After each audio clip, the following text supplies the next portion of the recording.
ಇವತ್ತು ರಾಗಿ ಹಾಲು ಬಾಯಿ ಮಾಡುವ.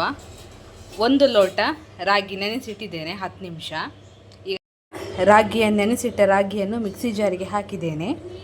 ಈಗ 3 ಏಲಕ್ಕಿಯನ್ನು ಇದರಲ್ಲಿ ಹಾಕಿ ಗ್ರೈಂಡ್ ಮಾಡುವ.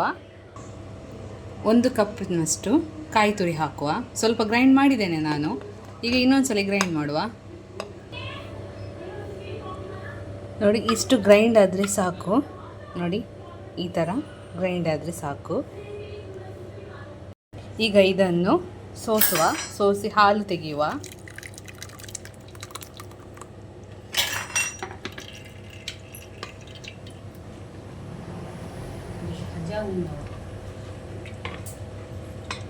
ರಾಗಿ ಹಾಲು ರೆಡಿಯಾಗಿದೆ.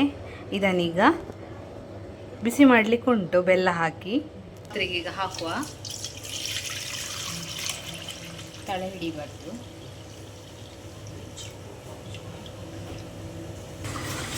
ಲೋ ಫ್ಲೇಮಲ್ಲಿಡಿ. ಈಗ ಬೆಲ್ಲ ಹಾಕುವ. ನಾನಿಲ್ಲಿ 4 ತುಂಡು ಬೆಲ್ಲ ತಗೊಂಡಿದ್ದೇನೆ. ಮತ್ತು ಸಿಹಿ ನೋಡಿ ಹಾಕ್ಕೊಳ್ಳಿ. ಸ್ವಲ್ಪ ಉಪ್ಪು ಹಾಕ್ಕೊಳ್ಳುವ.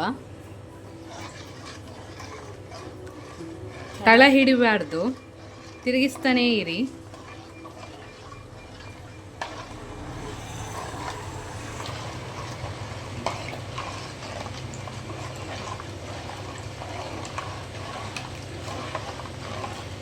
ಈಗ ಸ್ವಲ್ಪ ತುಪ್ಪ ಹಾಕ್ಕೊಳ್ಳುವ.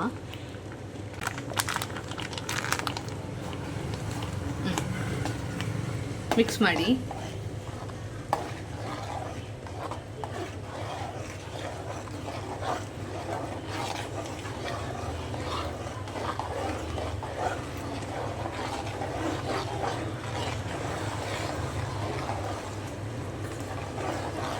ಇಷ್ಟು ಹದಕ್ಕೆ ಬಂದರೆ ಸಾಕು. ಇಷ್ಟು ದಪ್ಪ ಇರಲಿ. ತುಂಬ ತೆಳು ಸಹ ಆಗಬಾರ್ದು, ತುಂಬ ದಪ್ಪ ಕೂಡ ಆಗಬಾರ್ದು. ಇಷ್ಟ ಆದರೆ ಸಾಕು. ಈಗ ಇದನ್ನು ಪ್ಲೇಟಿಗೆ ಹಾಕ್ಕೊಳ್ಳುವ. ಇದಕ್ಕೀಗ ಹಾಕ್ಕೊಳ್ಳುವ. ತುಪ್ಪ ಸವರಿಟ್ಟಿದ್ದೇನೆ.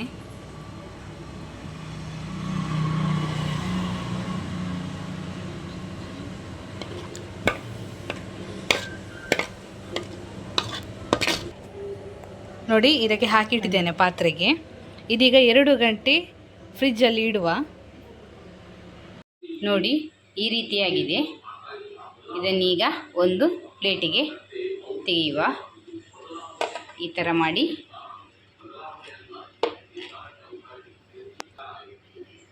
ವಾವ್, ಸೂಪರಾಗಿ ಬಂದಿದೆ. ನೋಡಿ ಯಾವ ರೀತಿ ಜೆಲ್ಲಿ ಥರ ಬಂದಿದೆ ಅಂತ. ಅದು ನೀವು ಕೇಕ್ ರೀತಿ ಸಹ ಇದನ್ನೀಗ ಕಟ್ ಮಾಡುವ. ನಿಮಗೆ ಬೇಕಾದ ಶೇಪಲ್ಲಿ ಕಟ್ ಮಾಡಿಕೊಳ್ಳಿ. ನಾವು ಈ ಥರ ಕಟ್ ಮಾಡ್ಕೊಂಡಿದ್ದೇವೆ. ನೋಡಿ ಹೇಗೆ ಬಂದಿದೆ ಅಂತೇಳಿ ಹೇಳಿ.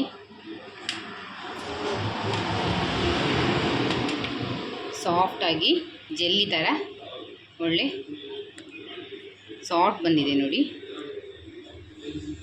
ಹಲ್ವಾ ಥರ ಬಂದಿದೆ. ನಿಮ್ಮ ಮನೆಯಲ್ಲಿ ಒಂದು ಸಲ ಟ್ರೈ ಮಾಡಿ ನೋಡಿ. ಯಾರೆಲ್ಲ ಸಬ್ಸ್ಕ್ರೈಬ್ ಆಗಲಿಲ್ಲ ನಮ್ಮ ಚಾನಲನ್ನು ಸಬ್ಸ್ಕ್ರೈಬ್ ಆಗಿ, ಲೈಕ್ ಮಾಡಿ, ಶೇರ್ ಮಾಡಿ, ಹೀಗೆ ಸಪೋರ್ಟ್ ಮಾಡ್ತಾಯಿರಿ.